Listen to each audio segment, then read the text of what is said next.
Good morning all student. पुनः जो है हम अपनी दूसरी वीडियो के साथ सेकंड सेमेस्टर एसएसटी में अर्थशास्त्र के पार्ट को पुनः शुरुआत करते हैं। इसमें जो पिछले वीडियो में हम लोगों ने पढ़ा कि हरित क्रांति की स्टार्टिंग कैसे हुई, कब हुई, विश्व स्तर पर किसने किया और भारत देश में किसने किया। तो हमने पढ़ा विश्व स्तर पर प्रोफेसर नॉर्मन बोरलॉन्ग ने इसकी शुरुआत की और भारत में एमएस स्वामीनाथन को हरित क्रांति शुरुआत करने का श्रेय जाता है। अब बात आती है हरित क्रांति में होता क्या है। कृषि क्षेत्र में जो है संकर या बोने बीजों से जो है फसलों के उत्पादन में वृद्धि करने की यह तकनीक जो है एकाएक आई और तेजी से इसका विकास हुआ। एकाएक आई और इसका तेजी से विकास हुआ एवं बहुत कम समय में इसके माध्यम से आश्चर्यजनक परिणाम निकले। आश्चर्यजनक परिणाम मतलब कृषि उत्पादकता से इसका संबंध है, जिससे देश में जो योजनाकार थे, जो राजनीतिज्ञ थे, जो कृषि विशेषज्ञ थे, इन्होंने इस अप्रत्याशित मतलब जिसकी आशा नहीं की जा सकती है, उस अप्रत्याशित प्रगति को ही हरित क्रांति का नाम दिया। भारत में जो हरित क्रांति का पहला चरण चला वह 1966 और 67। पहला चरण जो हरित क्रांति का चला हुआ 66 और 67 में चला। इससे जो है इस पंजाब, हरियाणा, पश्चिमी उत्तर प्रदेश, ये सब क्षेत्र जो है, ये सब प्रदेश जो है सम्मिलित थे। इस चरण में, इस प्रथम चरण में 66 और 67 के प्रथम चरण में गेहूं के उत्पादन के लिए जो है अधिक ध्यान दिया गया। मतलब जो प्रथम चरण था उसमें जो जैसे पंजाब, हरियाणा या पश्चिमी उत्तर प्रदेश, इस पर जो है गेहूं के उत्पादन पर अधिक ध्यान दिया गया। फिर दूसरा चरण जो है यहीं पर जो है दूसरा चरण 1983 और 84 में जो है हरित क्रांति का दूसरा चरण प्रारंभ हुआ। इस क्षेत्र में, दूसरे चरण के क्षेत्र में पश्चिमी बंगाल, बिहार, उड़ीसा, मध्य प्रदेश, पूर्वी उत्तर प्रदेश, ये सभी क्षेत्र जो है दूसरे चरण में सम्मिलित किए गए। इस चरण में अन्य फसलों की क्रांति पर या अन्य फसलों की उत्पादकता को बढ़ाने पर विशेष ध्यान दिया गया।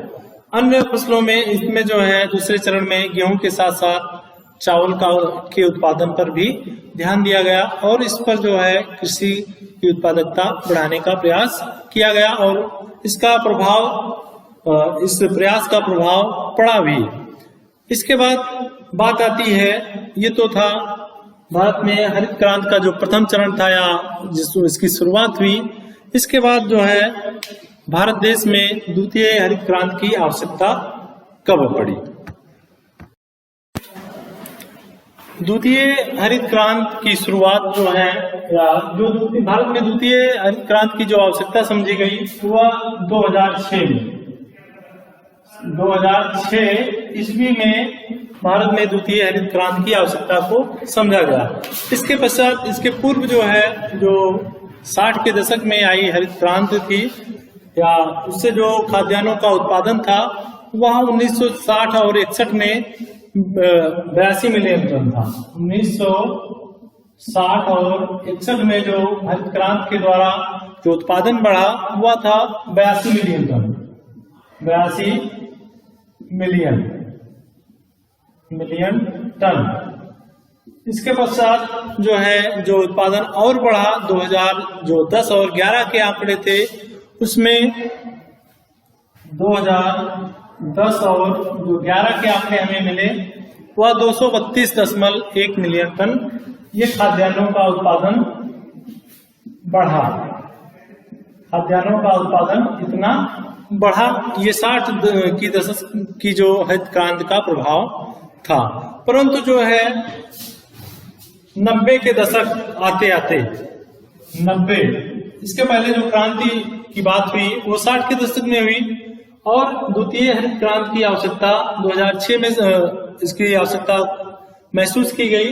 इसके पश्चात जो है आते आते खाद्यान्नों की इस क्रांति का, जो इसके पहले 60 के दशक में क्रांति हुई थी, उसका प्रभाव कम होने लगा और इसका प्रभाव कम होने के साथ साथ इसका परिणाम यह निकला कि जो कृषि उत्पादकता में वृद्धि हुई थी, या जो काफी तीव्र वृद्धि हुई थी, उसमें धीरे धीरे एक गंभीर या बड़ी समस्या के रूप में गिरावट आना शुरू हुआ, जो है हमारे खाद्यान्न के ऊपर या हमारे खाद्यान्न के लिए एक गंभीर समस्या के रूप में भी उत्पन्न होने की आवश्यकता या उत्पन्न होना एक समस्या के रूप में समझा गया। तो इसलिए 25 जनवरी 2006 को पुनः द्वितीय हरित क्रांति प्रारंभ करने की आवश्यकता, या द्वितीय हरित क्रांति को जो है पुनः स्वतः शुरू करने की बात कही गई। ये इसकी जो ये 25 जनवरी को जो है द्वितीय हरित क्रांति की आवश्यकता महसूस की गई या इसकी बात कही गई। इसका उद्देश्य, द्वितीय हरित क्रांति का उद्देश्य यह था कि 2015 तक कृषि उत्पादनों को दुगना करना। 2015 तक जो कृषि उत्पादन थे उसको दोगुना करना। उस समय जो है तत्कालीन प्रधानमंत्री थे डॉक्टर मनमोहन सिंह। इन्होंने वर्तमान देश का जो वार्षिक खाद्यान्न उत्पादन था, उस समय 2015 में डॉक्टर मनमोहन सिंह थे। इन्होंने जो खाद्यान्न उत्पादन उस समय का था वह 210 मिलियन टन था। इसको जो है उन्होंने दोगुना करने के प्रयास के लिए द्वितीय हरित क्रांति की आवश्यकता महसूस की। और इनका डॉक्टर मनमोहन सिंह जो उस समय के तत्कालीन प्रधानमंत्री थे, उन्होंने द्वितीय हरित क्रांति का उपयोग करके इसका उत्पादन, तो 2005 का उत्पादन, 15 का उत्पादन, मतलब उस समय का उत्पादन था, इसको दोगुना, मतलब इसको 420 मिलियन टन इस द्वितीय हरित क्रांति के माध्यम से करने का प्रयास किया गया। ऐसा बताया कि इस द्वितीय हरित क्रांति के माध्यम से जो ये 210 मिलियन टन खाद्यान्नों का उत्पादन है, उसको 420 मिलियन टन किया जा सकता है। इसके पहले जो है, जिसको हम कह सकते हैं पूर्व राष्ट्र स्वर्गीय APJ अब्दुल कलाम, ये हमारे पूर्व राष्ट्रपति थे। इन्होंने 2006 में 93वें विज्ञान कांग्रेस सम्मेलन में द्वितीय हरित क्रांति की बात कही थी। इससे डॉक्टर मनमोहन सिंह के जो है जो हमारे पूर्व राष्ट्रपति रह चुके हैं डॉक्टर APJ अब्दुल कलाम, इन्होंने अपने विज्ञान का सम्मेलन हुआ था, उसमें ये बात कही थी कि हमें जो है द्वितीय हरित क्रांति लानी चाहिए। तो इसके लिए जो है स्वामीनाथन ने उत्पादन की उच्च तकनीकों का प्रयोग करके किसानों को अच्छी साख व्यवस्था उपलब्ध कराने पर भी बल देने की बात कही। इससे क्या हुआ कि द्वितीय हरित क्रांति में भी उत्पादन दोगुना हो गया।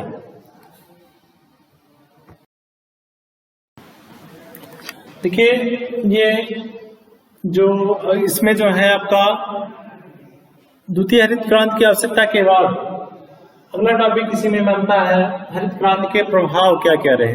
तो पहला प्रभाव ये रहा उत्पादन में तीव्र वृद्धि।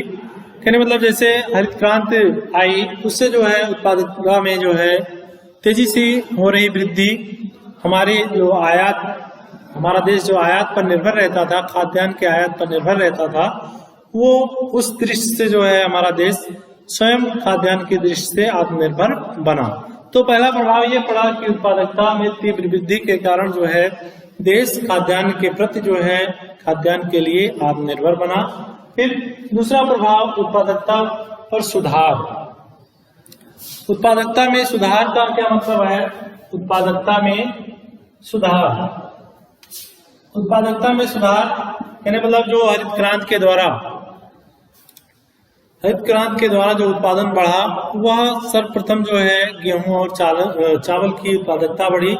परंतु धीरे धीरे अधिकतम फसलों में जो है मतलब शुरुआत में जो है उत्पादकता में सुधार गेहूं और चावल में हुआ। इसके बाद जो अन्य सभी फसलें हैं, खाद्यान्न फसलें, उसमें भी उसके भी उत्पादकता बढ़ी और या कह लीजिए उसके भी उत्पादकता में सुधार हुआ। फिर तीसरा प्रभाव रोजगार में वृद्धि। रोजगार में वृद्धि मतलब इस हरित क्रांति के प्रभाव के कारण जब उत्पादकता में तीव्र वृद्धि हुई या उत्पादकता में सुधार हुआ, तो उसी क्रम में कृषि तकनीक के माध्यम का जो प्रयोग हुआ वह किसानों के लिए एक तरीके से रोजगार के अवसर भी प्रशस्त हुए या रोजगार के अवसर भी प्रदान किए। तो इस तरीके से विपणन में भी मतलब कृषि कार्यों में जो है रोजगार के अवसर बढ़े। इनमें से किसानों को रोजगार की समस्या जो थी वह काफी हद तक उनको जो है रोजगार के क्षेत्र में अनेक रोजगार भी प्रदान किए। जैसे कृषि उपकरणों का प्रयोग हुआ तो इसमें जो है कृषि उपकरणों को चलाने के लिए रोजगार, या फिर इस तरीके से कीटनाशक दवाओं को सप्लाई करने के लिए रोजगार के मतलब इस तरीके से तमाम जो है रोजगार के अवसर इस हरित क्रांति के प्रभाव से कृषि क्षेत्र में प्रशस्त हुए। फिर अगला प्रभाव पड़ा खाद्यान्न की कीमत में स्थिरता। चौथा है खाद्यान्न की कीमत में स्थिरता। इस हरित क्रांति के प्रभाव के कारण जो है जो हमारे देश का खाद्यान्न था उसकी कीमतों में जो दिन प्रतिदिन बढ़ोतरी हो रही थी उसमें जो उस बढ़ोतरी में जो है कमी आई या स्थिरता आई। कहने मतलब जब खाद्यान्न अधिक मात्रा में आने लगे तो उसका जो मूल्य था वह एक सामान्य मूल्य पर रुका। नहीं तो इस तरीके से जब हरित क्रांति का प्रभाव नहीं था तब खाद्यान्न सामग्रियों का या खाद्यान्न अनाजों का की कीमतों में दिन प्रतिदिन बढ़ोतरी होती गई। और इस हरित क्रांति के प्रभाव के कारण जब कृषि उत्पादकता बढ़ी तो इसके परिणाम स्वरूप जो खाद्यान्न सामग्रियां थी उसकी कीमतों में स्थिरता आ गई। फिर इसके बाद अगला प्रभाव था अन्य उद्योगों की स्थापना। उद्योगों की स्थापना।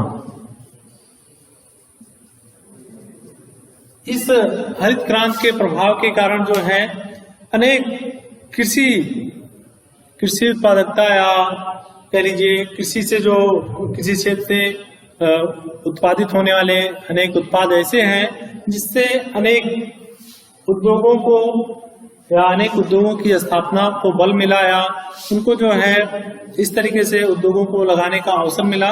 जब कहने मतलब जो हमारी कृषि सुदृढ़ हुई तो उससे अनेक ऐसे उद्योग हुए विकसित हुए, जैसे आपका चीनी उद्योग हुआ, सूती वस्त्र उद्योग हुआ, या फिर इस तरीके से तकनीकी के क्षेत्र में अनेक उद्योग हुए, जैसे ट्रैक्टर निर्माण की फैक्ट्री हुई या थ्रेसर निर्माण की फैक्ट्री हुई। ये इस तरीके से या फिर भंडारण करने के लिए भंडारगृह हुआ। तो इस तरीके से अनेक उद्योगों का स्थापना को बल मिला। इसका प्रभाव हरित क्रांति का प्रभाव इन 4-5 क्षेत्रों पर महत्व प्रभाव जो है स्पष्ट रूप से दिखाई पड़ता है। इसी के साथ जो है अपनी इस वीडियो को हम समाप्त करते हैं। फिर आगे का टॉपिक जो है अगली वीडियो में के साथ मिलेंगे। Thank you.